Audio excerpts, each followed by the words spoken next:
Well, hey, friends, we're about to get this episode started. It's a good one, but I first wanted to let you know about something that I recently created. I know that what you want most from your spiritual life is a sense that God is near and that your experiences have meaning within His plan for your life. But sometimes we run into seasons when they just don't make sense. God doesn't make sense. And you wonder if He's even aware of how the hard circumstances are affecting you or your prayers are just kind of bouncing off the ceiling. What you need in those times, the spiritually rocky stretches, is a plan for engaging God. Well, fortunately for us, the Bible is full of people who experienced the exact same frustration with God and whose faith survived the experience. How? Well, that's why I wrote What to Do When You're Mad at God, which you can get as a free download by going to halfwaytherepodcast.com/mad. Just go there right now. You can put in your email address and then it shows up in your inbox and it's completely free. Plus, I will send you the latest content and our new material that we're working on. I've got a bunch of things I can't wait to share with you. But if you don't like it, you can unsubscribe at any time. So go now to halfwaytherepodcast.com to get your free download and a plan to help you move through your anger and back into worship. And let me know what you think. So again, halfwaytherepodcast.com/mad. And hey, let's get this show started.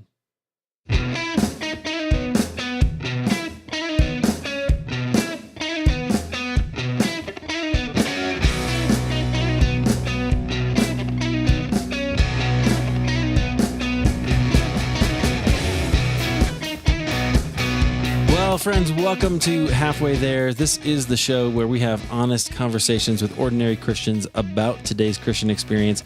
My name is Eric Nevins, and I'm your host. Thank you so much for joining us, downloading this episode. You're going to enjoy this conversation because my guests today, and yes, I said guests, we have two people. It's the first time we've done that. It's going to be fun.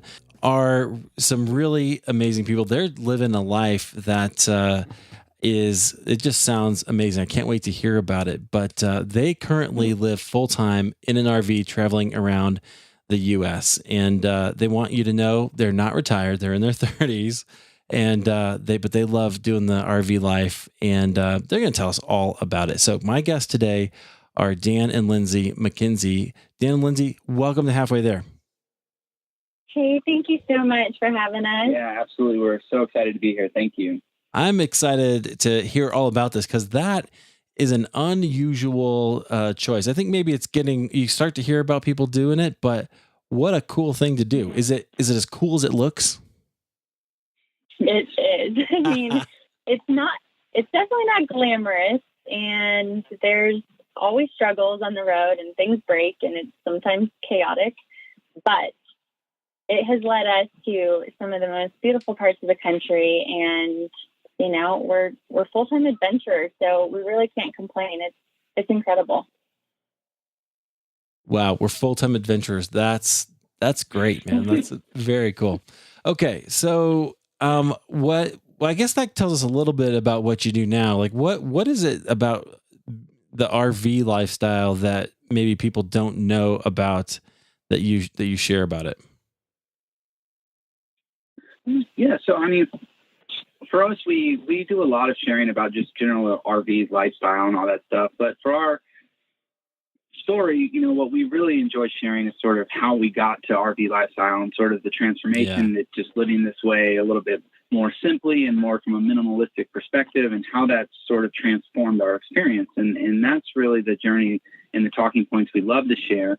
And I think when we connect with other RVers specifically, we find that a lot of people have similar experiences. And so, yeah, I don't know. I mean, Lynn?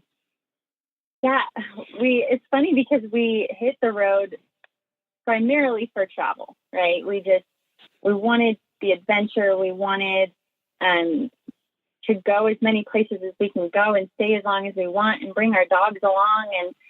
And we had no idea what else was in store for us and what other benefits the road was going to bring us in terms of just the opportunities we've gotten, the personal growth, our relationship with God and each other, and the community that we've gotten involved in. And it's been way more than we bargained for sure. Oh yeah. Very cool.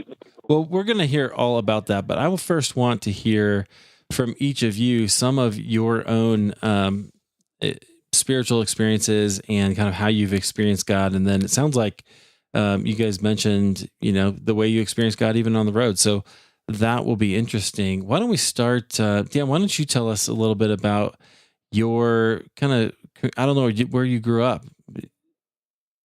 Yeah, absolutely. So I grew up in Colorado Springs, Colorado, Okay. in a Christian home. My parents were, really good about taking us to church, doing Sunday school and all of that. So, God was always a part of our home growing up. As we got older, though, I'm the youngest of three sons, my brothers, and we all played sports. So as we got older, we became much busier doing athletics. I played three sports. And so I think maybe just naturally, or maybe we say we were busy or whatnot, but we were traveling a lot for these sports. And so we kind of just stopped going to church as much. And that for me just sort of continued all the way through college. I was having a good time. It wasn't that I was actively avoiding, God or my walk or any of those things, but I think just I was out of practice. And it wasn't until I was about to end my college experience that I really started to feel in my heart that something was really missing for me. I just was, I had all this great time and fun, but it just wasn't fulfilling. And I didn't know exactly what I needed. And God put Lindsay in my life right at that time. And she was much more, she was much farther along with her walk, and she was such a great resource for me. And she really brought me closer in my own personal journey. And so, ever since then, we've kind of we've been together now for 10 years and, going to church and, doing what we can. And it's just been a part of our story. So. Yeah. And life has definitely thrown us some curveballs in the last 5 or so years that I think have definitely deepened our faith in our own personal walk with the Lord, but also like in our marriage and in our future together. And Dan, you left this out, but he was actually just recently baptized. Right. Oh, wow. 2 years ago. And that was something he really wanted to do at the right time in the right place. And so that was just a hugely powerful moment. Mm-hmm. That was great. Yeah. What led to that? Why then? So it's kind of one of those moments where you just feel convicted, I guess. I didn't intend to get baptized that day. It's something that Lindsay and I had talked about. For whatever reason, my parents baptized my other brothers when they were babies, but they didn't me. So I'd actually never been baptized. And I knew it was something that I really wanted to do and express that, part of my life. But I just never, I don't know. I just, in a lot of churches, you have to go to the baptism course and, maybe go through some steps to do it. And for some reason, I just never done it. It just never felt right. But we were at this wonderful church in Raleigh that we really enjoy. And they just said, hey, we're doing a baptism service today. Some of you already know you're getting baptized and others you don't. Wow. But if you want to be, just come on up. Like this is about expression. This is about your faith and your relationship. And I don't know, I just felt so moved and I just knew it was the right time. And so I just got up there and Lindsay was able to get a quick video of it to send my parents because I was sad that they weren't there. But I don't know. It was just one of those moments where you're convicted and you can't really explain why you do something. It was spontaneous. Yeah, it was. It was just, and it was just powerful. I was like shaking after. It's just, I don't know. It was just a wonderful experience. Mm-hmm. Wow, that's great. Lindsay, did you grow up in a Christian home too? I did. So I also grew up in Colorado Springs, and I was raised primarily by my mom. It's a single parent home with 4 kids, and she was just a rock star mom. And she relied heavily on her faith and the church and, to help raise us really. And I was actually raised in a Lutheran church. And so I went through confirmation. So I just had a very strong foundation. And then similar to Dan, as I went off to college, I think you just get overwhelmed by the independence and discovering who you are and new experiences. And then I just realized how also unfulfilling it was, and something was missing, very similar to Dan's story. And then I got really involved in my church in college and had a really good group of friends there, and was teaching Sunday school and leading Bible studies, and went on a missions trip. And that was just really the turning point for me, really giving my life to Christ and just knowing, that I had a future in him. And I think that's such an important part of the college experience, because when you finish college, you have no idea what you're going to do. Like, adulthood hits you, and I think that's when you can really rely on God for your future. And then Dan and I met, and I loved, sharing that with him and helping him find that missing piece in his life. And it was a beautiful way for us to start our relationship too. And just the more curveballs that life has thrown at us, the deeper our relationship with God has gotten, for sure. And challenging too, it's really tested our faith. And so, yeah. Yeah, well, I do want to hear about that. But between when you guys both return, it sounds like you kind of have similar stories where you just you kind of drifted away because you could, right, in college, and then found that, hey, we really need the Lord, and came back. So I'm curious about times when you learned that God, anything about God, it could be that God loved you, or something about that really hit you during, let's say, between that time and the kind of challenges that you've been facing in the last few years that you talk about. Is there a time that you learned something about God that turned out to be kind of instrumental in your life? For me, so the very first verse that I just fell in love with was Psalm 37:4, and it's delight yourself in the Lord, and He will give you the desires of your heart. And so when I first read that, at this time I was really praying for my future husband and those type of desires in my heart, like, to be a wife and just my future. And now it's funny that verse has completely changed for me to understand that God will give me the desires that I need. And now discovering, which we'll get into, that maybe being a mom is not in the cards for me. My biggest prayer in that time, going through infertility, was for God to change the desires of my heart. And I'm going to cry. Yeah. I knew I would cry. But that verse then became, I didn't know I was going to get choked up now. I wanted the desires that God had for me. I didn't want my own desires, and I knew that He had better plans for me than I had for myself. So that has been instrumental in just the evolution, I guess, of my faith just in the past, even 5 years. Oh, yeah. I think it started out very selfish, just what I wanted for a future and what I thought was good for me and what I desired, and it turned into what God desires for me. So, okay, yeah. Hopefully I got my tears out of the way. Oh my gosh. Well, thanks for sharing that. I know that's hard, and I do want to hear more about that, but I think the arc of just seeing that verse kind of shape you over time, and the way that you sort of sat with it and let God kind of refine you through it, that's really fascinating to me. Yeah. It's been huge. Wow.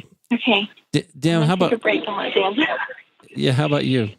There was a time when, I was really interested in proving God existed, right? I was really interested in the analytics. So I'm very analytical by nature. I'm a consultant that does that type of stuff for a living. So I was very interested in proving that.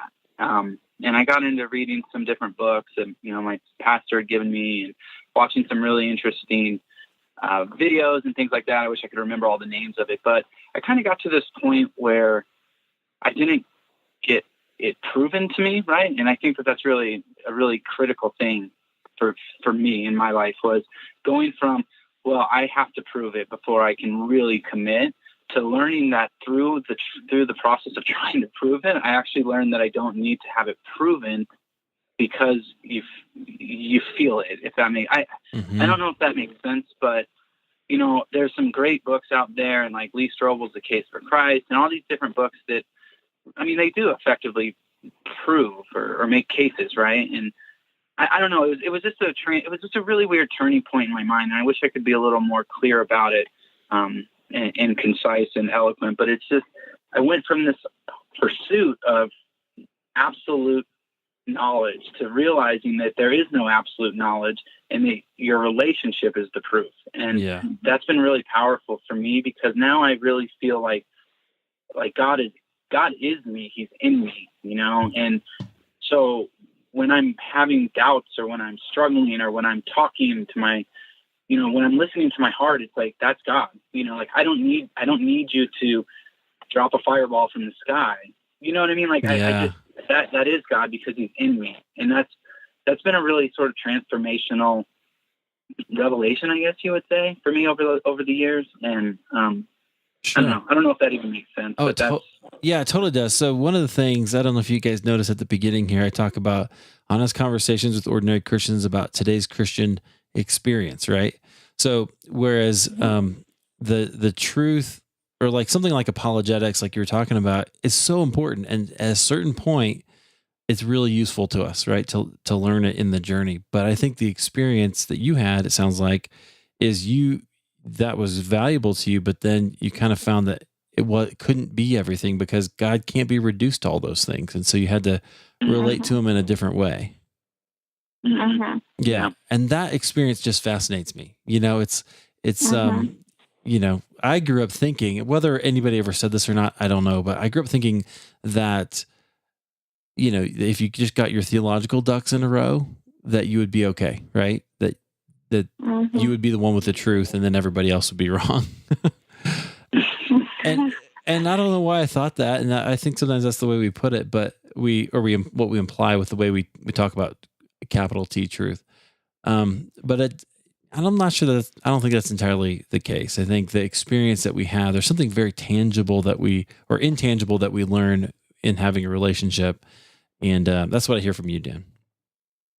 Yeah, I think when Dan and I first met, he was a little intimidated, because I was, I went on a mission trip, and I was in Bible studies, and that was a lot for him. It's just discovering his own walk with God. And I think he's realized that it's more just about your relationship, your personal relationship with God.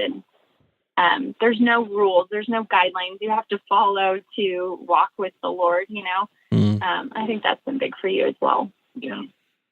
But there are some guidelines, but I know there's no rules to I know pray. There's no right way to do it. There's no right. Yeah.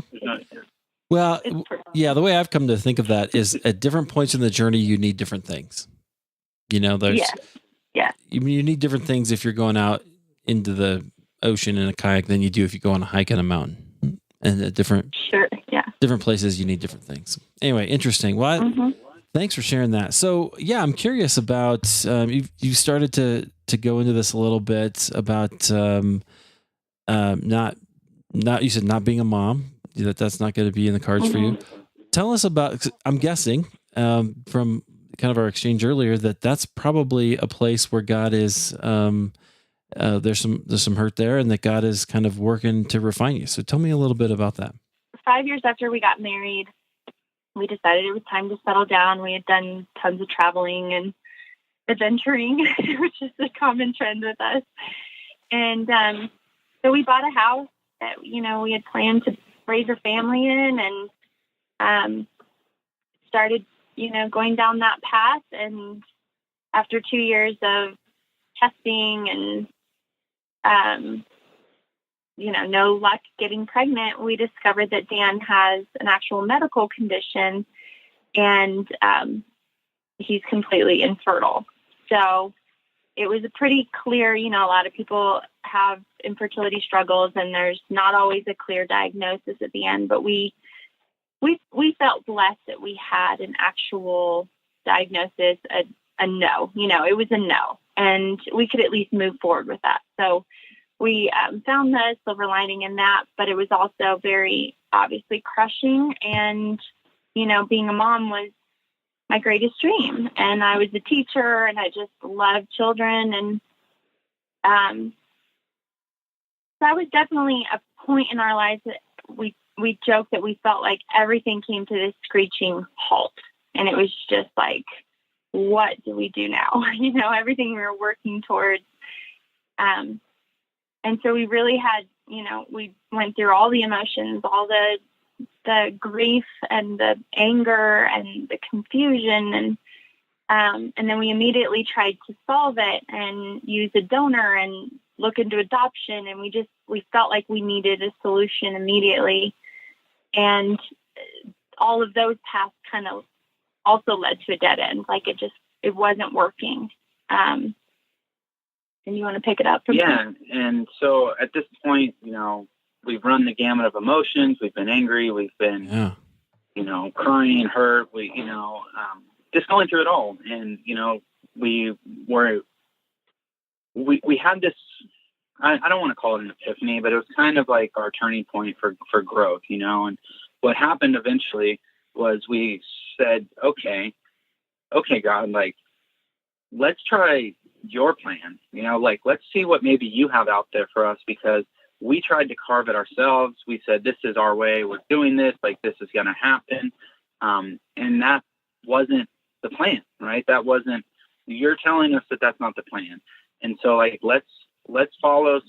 So we actually created this blog called Follow Your Detour. And the idea was, this isn't a roadblock for us. This isn't the end of our story, but there is a detour. We're going to change directions. And we just came to this realization that if we look at this opportunity as a blessing instead of as a curse, I guess you could say, we just started getting really excited, and we started thinking about the opportunity of, well, what else could we do in the world? Maybe our plan is to do something bigger than we would have done if we would have just, had a family and lived in the suburbs for the rest of our life, and that's a great life, but that's maybe not what God's called us to do. And it's like, we weren't 100% sure what we were supposed to do.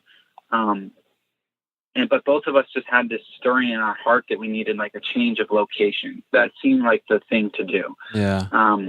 And so we moved, we packed up our life and we picked a spot on a map and we moved. And that ended up being in Raleigh, North Carolina. And, like I mentioned earlier, that's where I got baptized. And then that was the place that we decided that we still weren't sure what the plan was, but we still had this stirring in our heart that we needed to like travel and go see, like we were talking before the show, like what God's doing in us right now. And we both just feel like he's stirring. He's continuing to stir. And we just feel like if we just keep going in the route we're going, he's going to the path is going to become clear. I don't know. Yeah. And so that's a very wordy explanation for where we're at. But, it was just a really powerful lesson to realize that sometimes you just have to follow and trust like your heart, and you aren't always going to be able to carve out the plan or the life or the job or the career or, that sometimes the plans that you have aren't the plans that God has, and you have to be willing to listen to that. Yeah, and God definitely put the word detour. We remember the exact moment that we were sitting on our couch. We were crying. We were just talking like, what are we going to do? And we both just had this overwhelming peace in just this word detour, because it was just so powerful to us to know, like, the simple definition of a detour is an alternative path other than what you've planned, but we've discovered that it's just been way more beautiful of a path for us. And we know it's actually God's path for us. So we just, in that moment, we knew we were going to embrace it. We were going to go with it. And we just can't even believe where it's already led us in a year. And, wow. And the peace we have. Yeah. Yeah. Before you came to this embrace of following your detour, how were you relating to God in the middle of the brokenness and the pain? Well, I would say it was really hard at that time. There was another loss that we suffered right before that news about infertility, and that was Lindsay's brother passed away, and it was just like pretty bad year and a half, probably. And so we were really there was Lindsay will tell this story much better than me, and I'll let her. But she, when we were kind of reduced at that point to the decision to either turn away because these two really bad things that happened to us in a short period of time, and it's really easy to feel sorry for yourself and turn away from God, or be angry and all those things. And that was certainly an option, and certainly something we battled with. And then fortunately, the other alternative was to dive even deeper. And Lindsay can explain this to you, but she was telling me earlier, like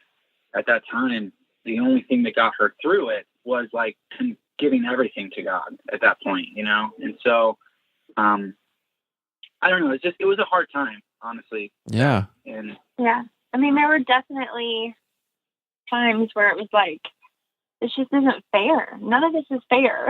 Like, why are we going through this? And why do some people take what we're losing for granted? And, you definitely have moments like that. And you question, like, what is God thinking? Why would he do this to us? And, but then you're also just really low and lost that it's like, I know I had a strength and a peace that I couldn't explain where it was coming from other than God. And so I immediately knew, like, well, I know this isn't me. I'm not the strong, like, why do I all of a sudden have peace that we have no idea what our future holds for us? And that was just God in the moment for me. And so I felt like I had no choice. I couldn't do it on my own. I needed to fully lean on God. And so, I guess that kind of wraps it up. Yeah. No, it's interesting. So, I mean, that's obviously a dream a lot of people have to have a family. And, it sounds like that all just kind of ended, and it could have ended your faith as well if you'd chosen to go that direction. Mm-hmm. We just realized that it's all about perspective, and like Dan was saying, we realized, well, gosh, like maybe there's so many other things that we could do because we don't have children. And you just always have to know that God has something better for you. Mm-hmm. And it's just all in the way that you view it. And even with my brother, losing my brother, I know that he's the lucky one, he gets to go to heaven early, and he fulfilled his purpose. And I will spend the rest of my life trying to do what he did in 33 years. And it's just all in how you look at things, you know? Yeah, absolutely. How did you guys handle it relationally?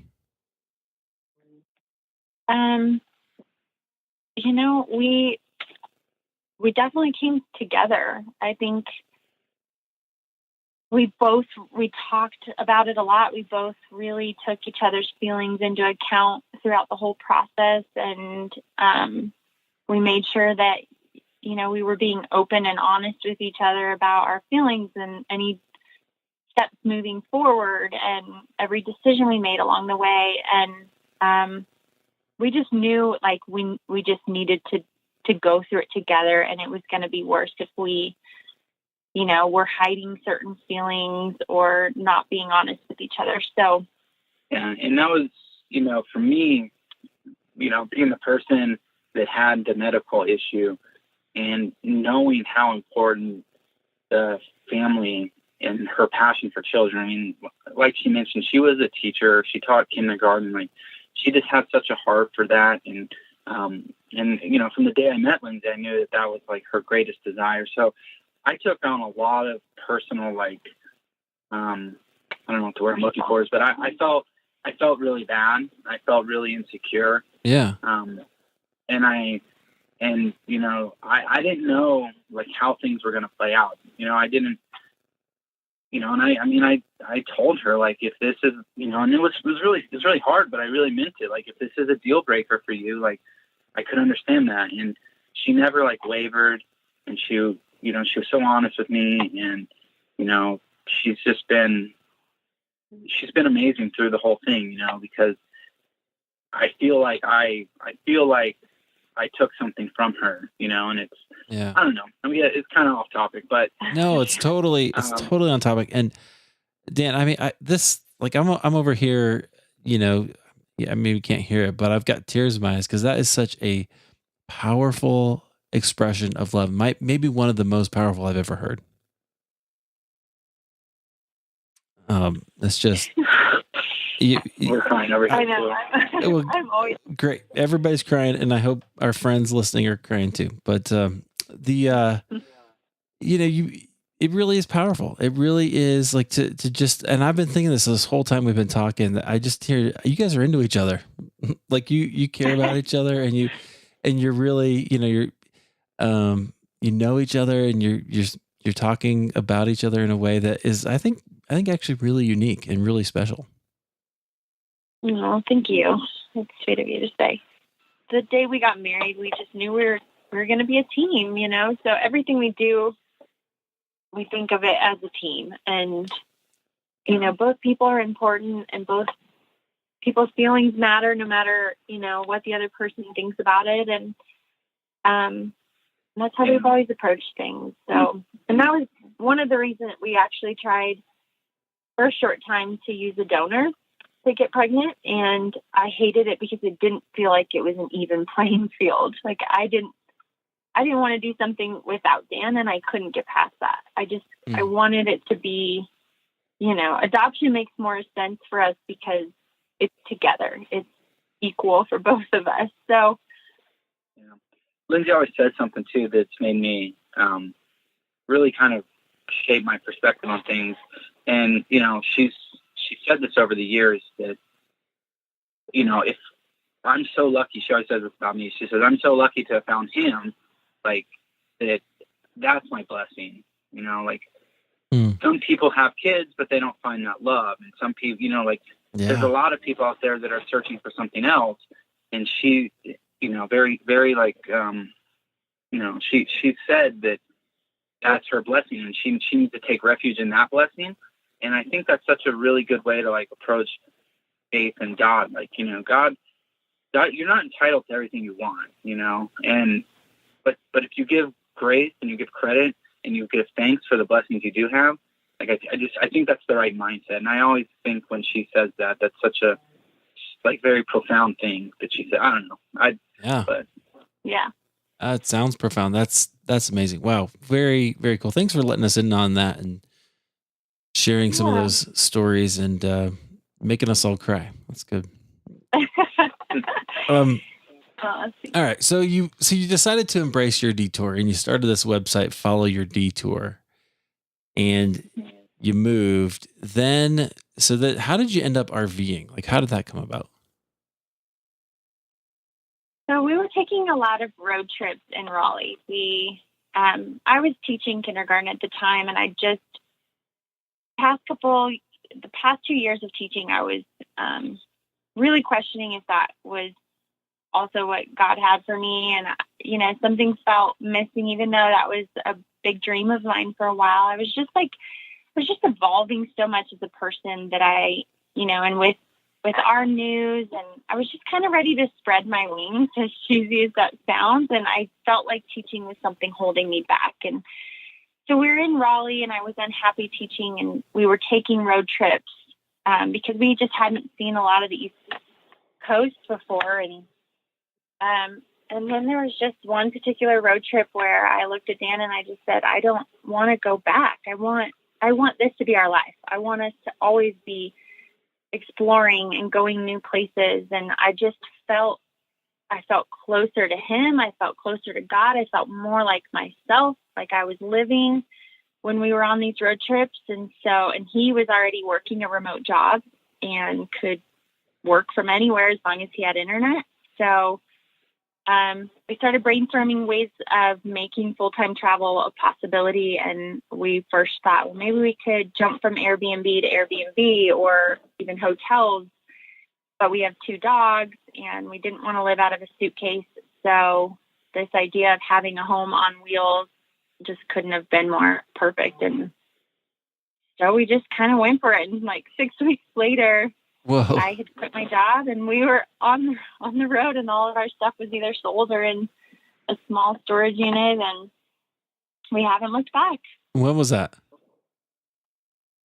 That was about 14 months ago. So it's April 2017. Wow, that's cool. So, Yeah. Dan, what's the coolest thing about working remotely and working wherever you want? For me, there's so many things. I love, silly as it sounds, I love that I don't have to get up and get dressed.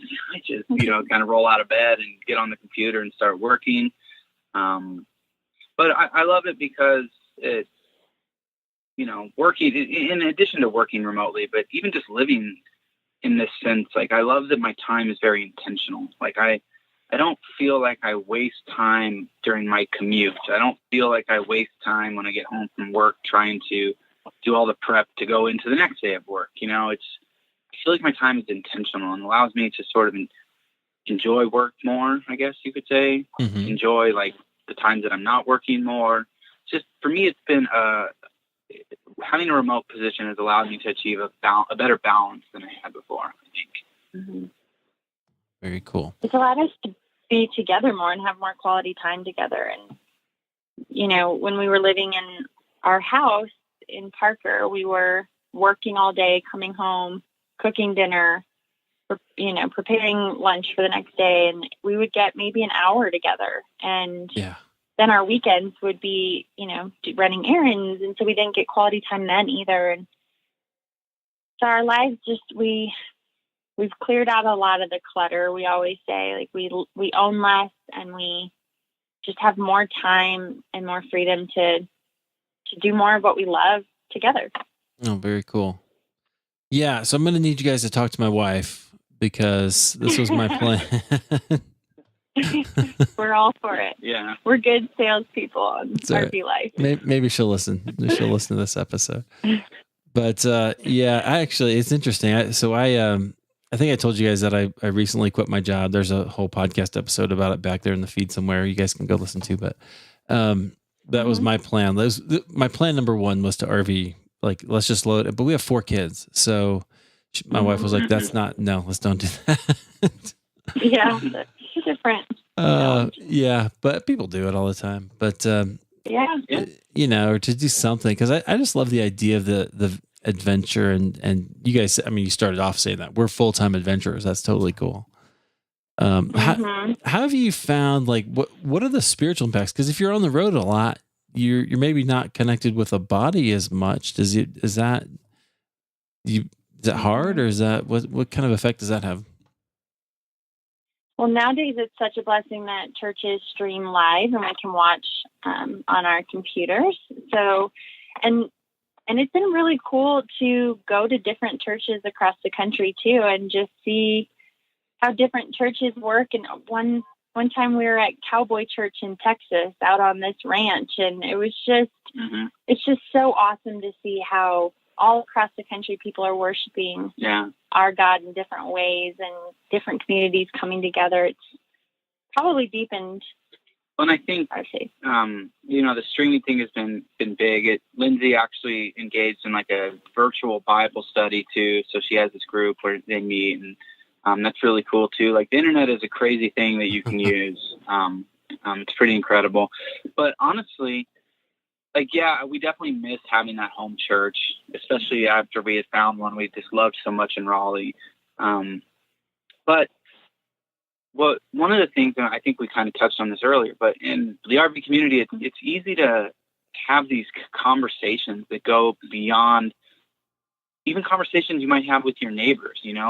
Last night we sat with our friends who we've met on the road and who we would have never met otherwise, and we just had really deep, real life conversations where you share your heart. And, we've had that happen a lot. We've really had that experience, and they're not always necessarily like spiritual or, talking about this or that. But Lindsay and I really believe, like, if you share your heart and you share like love to people, like that's an expression of Jesus, And so like getting the opportunity to meet with someone in their home or in our home and have really personal time. I don't know. It's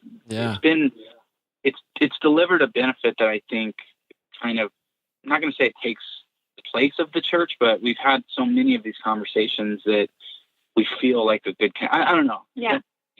Yeah. Just sharing our heart with other travelers and just spreading love. And, there's always a time that someone's on the side of the road or someone needs help with their RV at a campground, or there's always ways that you can serve others. And there's been opportunities for us to volunteer in parks and different places. So we've definitely found a way to continue to grow our faith and have fellowship on the road.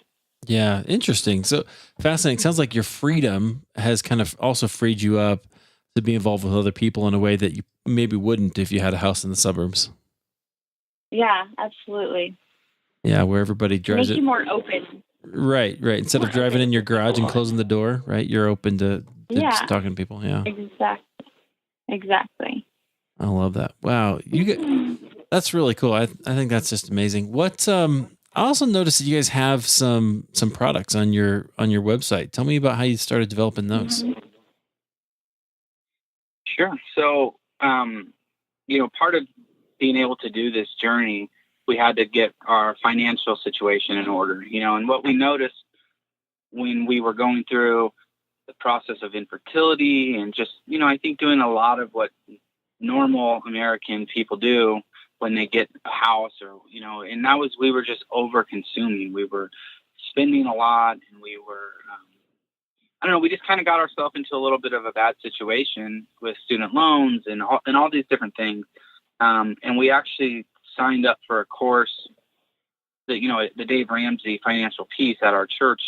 Sure. And that sort of like changed our whole life, and we really became relentless budgeters and, a lot of, and so basically what that's led to is, we took his system and we tailored it we modified it to really fit our lifestyle and what we believe and how we go about doing it.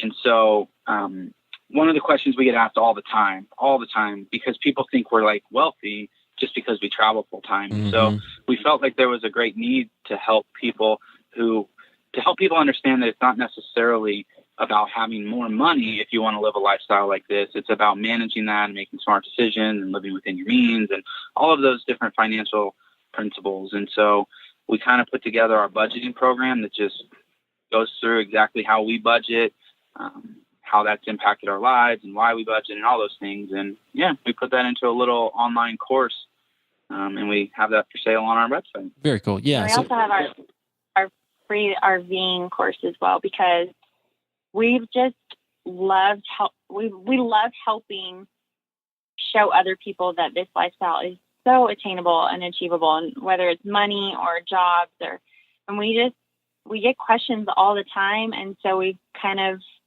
continue to write out the answers to those questions and write content on our website to just help people who are considering hitting the road, and just to know it's achievable and make it seem a little less scary, because I know it's definitely a different lifestyle, but there's not a lot of resources out there yet. So we were just hoping to be a resource and be an inspiration to people. And yeah, I think that's cool. So you guys took, I guess for lack of a better word, a detour that you didn't expect, but you've turned it into something that you can really help and serve other people. Yeah, we'd like to think so. Yeah, very, very cool. Wow. Okay. So I'm totally inspired. And I'm probably going to have to take a road trip here soon, but, is there anything else that you want to leave us with before we go?